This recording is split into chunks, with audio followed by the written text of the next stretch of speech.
Hi everyone and welcome to the podcast. Today we're so excited to be joined by, funnily enough, my boss and also CEO of Steak. So yeah, we're so excited to get into it. Well, thanks for having me. Welcome, Matt. So I think before we dive into Steak and that whole journey, we just kind of wanted to start a bit about your background, Sure. What you did after uni, like where you kind of began. Look, like you two, I did law and finance. So yeah, I did that for 5 years here at UNSW. I grew up in Perth, but came to Sydney for university. So I did 5 years of university, and then before I finished, I got a job at Allen's. That's what Allen's Linklaters now. So I worked as a paralegal there for a number of years, and I was lucky enough to actually go live in the States for uni. I did exchange in Colorado, and after law school, I got the full-time job at Allen's. I was there for 5 years in total, 3.5 as a full-time lawyer and 1.5 as a paralegal. And then I did my 3.5 years there, but what got me into law school was probably my maths, and I had a real passion for numbers, and probably got me the marks that I needed to get into law, but it wasn't really where I wanted to be, and I moved into a place called Optiva. It's I guess, for the common, to explain, it's like a high frequency, it's a trading firm. And it was really exciting. I absolutely loved it. I moved there in 2007, straight out of, finished Allen's at the beginning of 2007, moved to Optiva middle of 2007, took a bit of time off, ran a charity actually. And I spent just under 10 years at Optiva as a trader, and I was a partner there, and I ran the US trading team over in Chicago for a while, the index trading team. And I came back to Sydney and ran the equities, which was like trading Hong Kong and Australian equities, and I set up institutional trading. So that was when Optiva would trade against hedge funds. For the first time we'd ever done that. So it was an amazing journey. I've probably learned more running my own business in 4 years than I did in the 14 years before, but yeah, just by meeting great people. My best friends are some of the people I went to law school with, I worked with at Allen's, and then great friends from Optiva, and just great experiences. Got to travel the world and meet different people from different cultures, and yeah, just couldn't have been any better, really. That's awesome. What would you say was so different from like being in those corporate spaces to then being a trader to then starting your own startup? What were like the biggest kind of differences, and was there much culture shock in that transition? Or yeah, I mean, look, I don't know what it's like now, but when you got a job at a law firm in the early 2000s, it was quite sexy. I don't really know what it is now. My wife's she's still working in law. It was quite I didn't do the internship stuff. I'm sure different people that are doing law now are probably starting to think of it. I didn't get, because I was overseas at the time, so I didn't have to do an internship. It seemed really stressful, but I got a job and it was the only place that I was working at, so it was fine. And Allen's was an amazing place to learn, like very smart people. It had really good structures. It was a large law firm. It had great history, and I got trained by great mentors. In a technical way, I learned how to write, I learned how to negotiate, I learned how to deal with different people, and it was an amazing experience. But when I joined Optiva, it was like, I think it was 60 people, and I turned up on my first day for the interview, and I was wearing a suit and tie, and there was a guy skateboarding around with no shoes on the board shorts in the office, and I'm like, I've got to get rid of this tie. Quickly stuck it into my jacket and did the tests, and there was a maths test and a few interviews, but it wasn't a corporate type feel. It went from that sort of 50 to 300 by the time I left. That was just in Sydney. It was like, it's more than I think 1,500 globally by the time I left. So I felt like that was a startup in itself. It was a little bit more rough, and then it got more sophisticated as you go, and we're seeing the same thing, as you would know, having been at Steak, that you learn on the fly and you grow and you build processes, and they take time. But I felt when I'm jumping into a corporate law firm, I got that exposure straight away to really good training. It was sexy at the time. It may not have been now, as I said, I don't know, but it was amazing training. It was a great plateau, like a platform to go and move into places that were slightly less organised, if we could say, but had enormous potential. So I wouldn't change it for anything. Yeah, no, that's really exciting. I mean, the firm is a dream, so. Yeah, it still is. That's good to know. I don't know. The game's changed a bit. I think it's, like when I grew up, being a lawyer and doing law and finance was, people were going and you do that, and then you go into a law firm, and then you go into an investment bank, and that was just I don't know if that's still the thing, but you're so deep, and you would know, Gab, but I'm so laser sharp on steak that I sometimes miss what's going on. So it's good. Yeah. And I'm sure most people listening do know, but for those who might not, what actually is Stake? Yeah. So I mean, Stake is, in most basic terms, a brokerage platform, like a challenger brokerage platform that allows people to easily access and directly invest in US stocks and ETFs. So it was built on my experience of being in the markets, that energy that the US market has, and taking people to the coalface of the world's biggest stock market. So when I lived in the States, Netflix had listed and it was on its tear. Facebook listed in 2012 when I was at Tesla, was 2010. Game-changing companies, and the way that Americans talk about the stock market, Australia very much had property, and you invested property, and that was a thing, and that's how Australians made their wealth. And in the US, it's all about the stock market, and it didn't matter where you came from, but that was your chance to be part of it. And I felt that when I came back to Australia, it was really, really difficult. Even someone like me, who was a partner at a trading firm, I was plugging stuff into exchanges. We were like coding stuff onto hardware. Like, it was really, and I couldn't even find a way to simply access it. I thought, well, how was the person that was using these great companies able to invest in them? And it wasn't possible. So Stake was built to break down all those barriers for people to access those companies, the stock market, and why, you watch it on TV with Wolf of Wall Street, Billions, The Big Short. Like, it's now part of our culture, but it was still inaccessible. So I just wanted to rip all that apart and just use technology to make it easier. Amazing. So what makes Stake so different to the other players in the Australian landscape? I think it's our people, our customers, what we stand for, and what we're pushing for. I think every day, I'm probably overly relentless sometimes about getting better every day, but that's just an ambition that our customers have and that we have. And I think that's what Stake's about. So whatever we do, whether it be US stocks, or who knows, Aussie stocks, or superannuation, or going into a new market, we're just pushing the boundaries of what's possible and giving people a better way to do it. And I think people buy into that, and they know what journey we're going on, and that's what makes Stake different. Ultimately, you can go and trade on lots of platforms, but I think what Stake stands for is that we represent the ethos of our customers and the way we do everything. So it's not about the product itself is strong, it can get better, and we've got areas to improve, no doubt, but what we are as a business underneath is actually what makes Stake different. And I think that, Stake was the first trading platform I used, and just how intuitive it is, how easy it is. I was trying to buy crypto a few months ago, and I had to ask my brother, I was like, have I bought it or have I just deposited? It was so confusing. It's crazy, and I think that as someone starting out in this generation, we're so lucky about the opportunities we actually have, because we don't realize how much easier it is for us now. On that note, why do you think democratizing finance is so important? Well, I think there's a few aspects. Look, it's not for everybody. There are some people that probably don't feel comfortable managing their own money, and that's fine. I think for people that want to, you should be able to express yourself and have that opportunity. So I look at markets as public.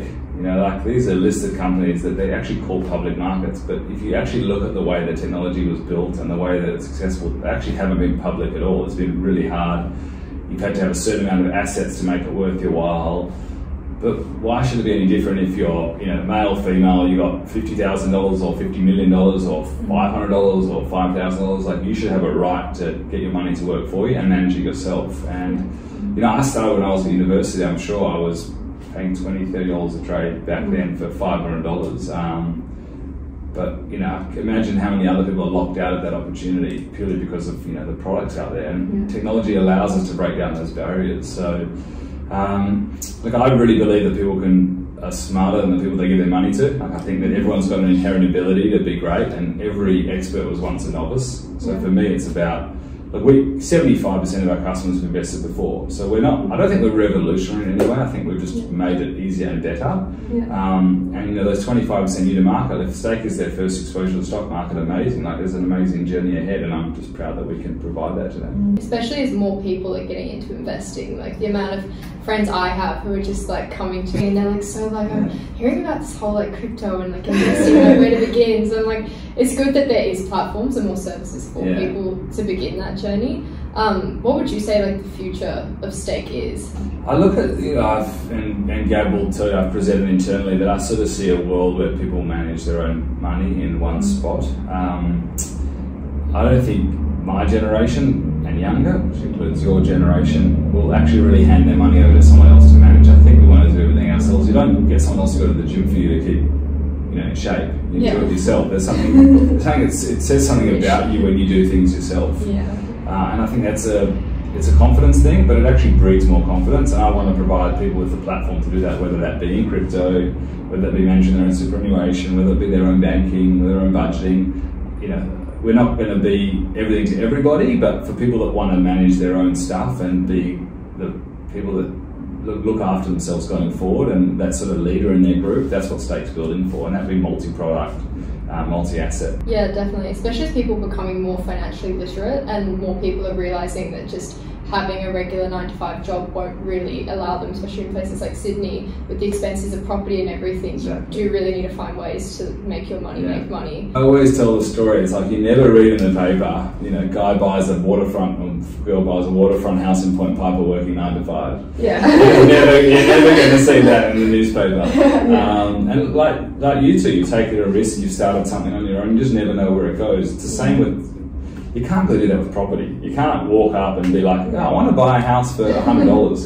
You know, just you got to turn up on a Saturday. It's just like it's painful. So the share market is a great place for people to get started into managing their own money. And you know, the job you guys have done to go and build a platform to talk to people and engage people, like, it takes risk, and it's the same with going to the share market. So I just admire people that do things on their own, and we're one avenue for people to do that. And I think accessibility is a great thing. I think the beauty of investing is it can be somebody with $15 million or $100. Like, it does really help bridge a pay gap between a lot of people in society, which I think is really exciting. What I love about it is we can disagree on a stock, but it's a little bit like watching sport. You can go for one team or another team, but you've actually got a bond. And you're actually not competing against each other, you're actually competing against yourself.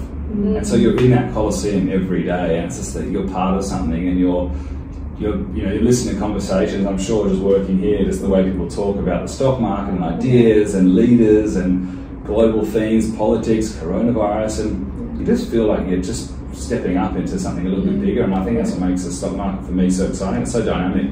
You wake up one morning and something's changed.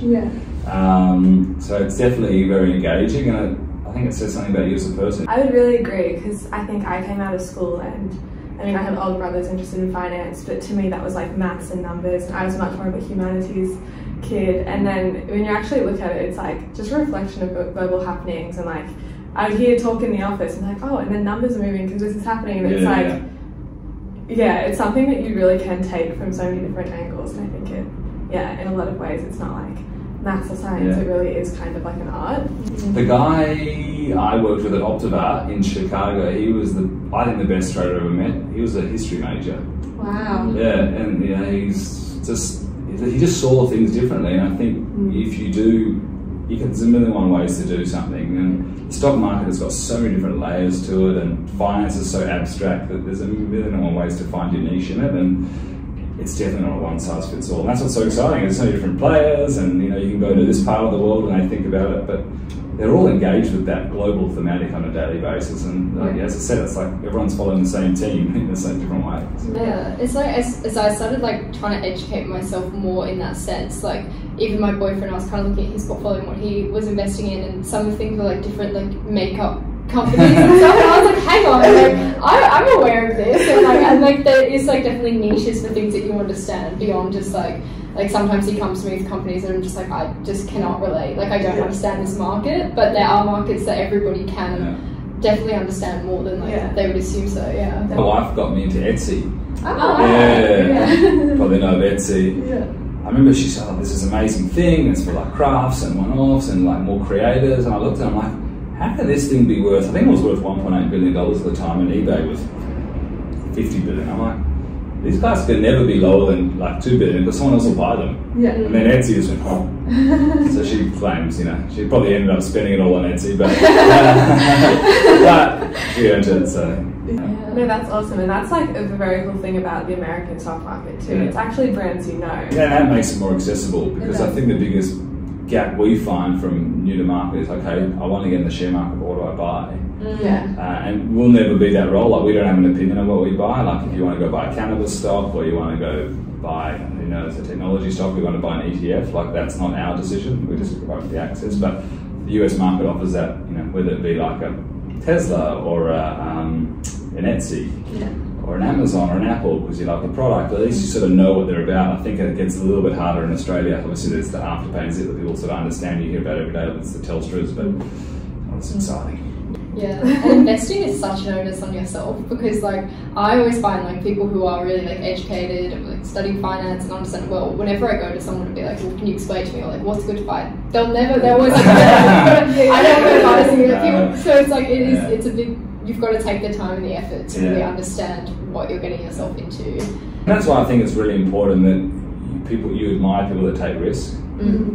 As I said, two of you starting a podcast, and me starting a business, I'm really proud that I've taken the challenge of trying to do something. And as I said, taking risk could be putting $100 in a stock and seeing where it goes and learning a craft. And it's just the beginning of your journey. It's the beginning of an investor's journey. And I feel like I'm at the beginning of my journey. And I think too often in Australia, some people we don't celebrate the individual enough, but people that take risks that are moving us forward, and that's what stakes out to celebrate. And that's why I love to come on things like this, because I like to celebrate what you guys are doing too. I'm keen to see Australians get themselves a bit more. I think it's changing. Yeah, I do too. Yeah. I mean, I see it at university because I was doing an innovation subject, and we had a few companies come in and talk to us, and they were just discussing about putting Sydney more on the map and stuff like that. And it's just exciting to hear that it is slowly going to become a bit more of a global face and not just be like this tucked away place at the bottom of the globe. Look at with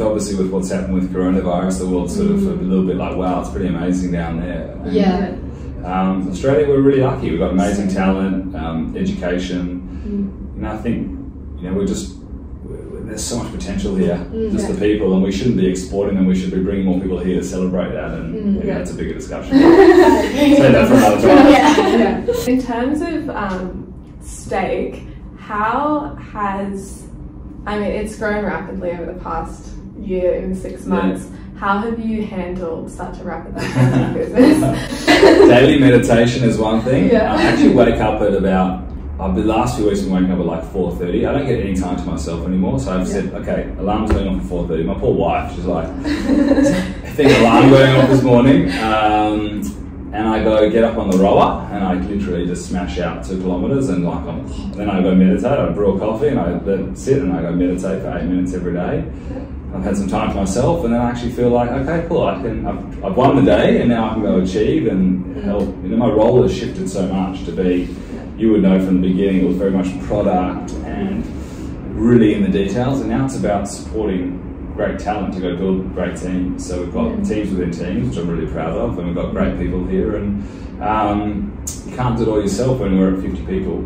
We're going to double, in a year and a bit, so you've got to remain as calm as possible, which is really hard for me. So I try to have my morning routine, and I try to get some time to myself, because then it's all about how do you make other people better, and that's the best way to handle it, is to give other people autonomy and clarity about how they can do that. But I need to improve as a leader, and I find the best way to do that is to get all my energy out, so come a bit more focused and a little bit more relaxed to work. Otherwise it's going to be pretty unsettling for everybody. Definitely. It's really good to recharge internally to then put that energy outside. I've been reading that Game Changers book, going through, and that's what everybody says. So I've started setting my alarm to, I'm at 6:20. I'm not, which is still good because my day starts at 9, and spending. I think at your age I was waking up at 11. So 6:20 is unbelievable. I love it. I love having the mornings free. I think eventually I'll be in the 5:30. Not yet. Wait till you're in the 4s. It's amazing. There's a lot of English soccer on. You can actually just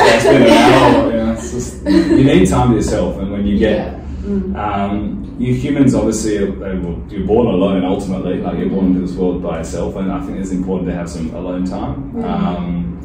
It's the best part of my day. I shouldn't say that too loud, but just that couple of hours, just exercise, get the day set. It's just amazing. What would you say at the moment are the most exciting and the most challenging parts? That's a really good question. I don't think there's any one particular thing that's excites me more. I just think I'm really proud of what we've built. I think there's been a lot of F-ups on the way, and we haven't been perfect, but we bust our guts every day to make it better, and like just that energy and ambition that we have in the office. And when, you know, we employed someone, I got to call them and congratulate them on, you know, like, we're going to make you an offer, we're really excited for you to join, and just the joy that, you know, they, like, to be able to make that phone call is like, for me, there's nothing better. It means we're getting better by that person coming in, and that person's getting better by joining us. Like that to me is what's the most exciting thing. It's the people we have, and as I said, like, you've been here for a long time and you've seen it change, and hopefully we've become a better workplace. I'm sure there was a lot of fun at the beginning, and now it's a little bit more structured. We've got a long way to go still, but it's exciting growing and seeing other people grow. Challenging people are also challenging, I'll be honest. There's different demands on you, and as you get bigger, there's more attention on you, both internal and external. But that's where the growth comes from. If you're not going to get challenged, you're not going to grow. So that's also exciting in a strange, twisted way. So it's all exciting, it's all challenging, but it's just part of the journey, and you guys are on it too, so you'll find out shortly. I guess that's the beauty of a startup as well. What's kind of been the biggest lessons you've taken away? Ooh, it's all about the people. You know, sometimes you think it's about the product, but people can make a product amazing, and you can get better people. There's always people better than you at something, and you need to accept that straight away. The only thing you can be the best at is being yourself, and trying to, you know, really focus on how you can make other people better. As a leader, as you said, you start with an idea, which is an acorn in my head, and then getting it to market takes time and your own energy. But when something's got momentum, it's all about how do you put other people in places where they can succeed, and realizing that, you know, if you do something at 20% over 5 different things, it's not going to work. You need to make people, give them the chance to be at 100%.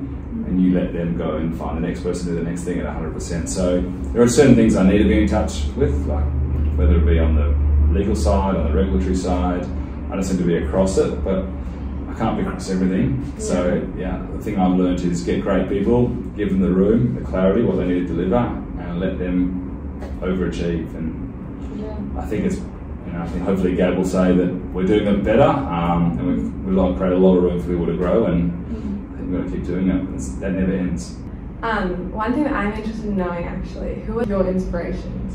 My kids are very inspiring. You know, there's the enthusiasm they have, and, you know, we brought them home steak shirts last night, and they slept in it. You know, like that. I was like, they're really proud of me. You know, and that like says like, okay, cool, I've got to set a great example. You know, that was awesome. I literally slept in it.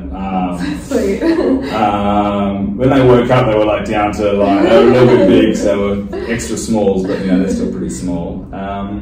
You know, look at Sergio, my chairman, our chairman. Just so calm, so relaxed, done it before, no ego whatsoever, ridiculously successful, but just wants to allow me to grow, and that's a great mentor for me.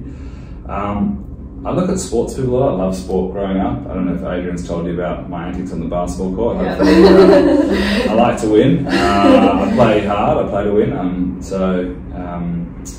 You know, I look at some sportsmen about what they do. I don't know them personally, obviously, so I don't know them as people, but the way they go about their work, I think, you know, growing up for me, Michael Jordan was an icon, and after watching The Last Dance, I don't know if you guys watched that, but so good. Just that desire, that one to push yourself so far is just totally amazing.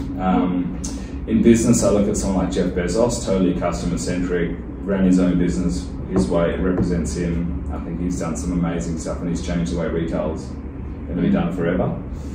And then I look at some Australians that are doing some amazing things. Obviously, the Atlassian guys have built something phenomenal, and they kept it on their own the whole way, and they did it some really hard yards. But I'm never short of inspiration. I think, you know, I'm inspired every day by people turning up, and I think about what they give up to turn up. They give as many hours that I do in this business, and they've got a lot less at stake, but they keep turning up and working hard. So you can get, if you want to be inspired, you can. If you choose not to be, well, I think that's a shame. So. Yeah, no, you definitely can tell if you have such enthusiasm, and that really does kind of reciprocate in the office. Like when everyone's working hard, everyone else wants to be working hard, and it's like a really, really nice environment. Good. I always worry, so that's you don't need to say it on camera. You tell me we're ready to get off camera. So to kind of head in the direction of wrapping up, our audience is mostly 18 to 25-year-olds. What would your one piece of advice be? Enjoy it. You know, life is just, it's so precious. Just have fun with whatever you do, and just give, the joy comes from trying hard. Whatever you can be good at it. Ultimately, it doesn't matter. You know, finance, sport, marketing, design, arts. It doesn't matter. Just, you know, I think the real love is when you go deep into something. Everyone tries to be like, I'm going to do a little bit of this and a little bit of that. Once you commit to something, like, that is where the joy comes, because you're so laser sharp and you're learning things you've never learned before. And if you're going to do something, go hard. And just whatever it is, it doesn't matter, just be good at it.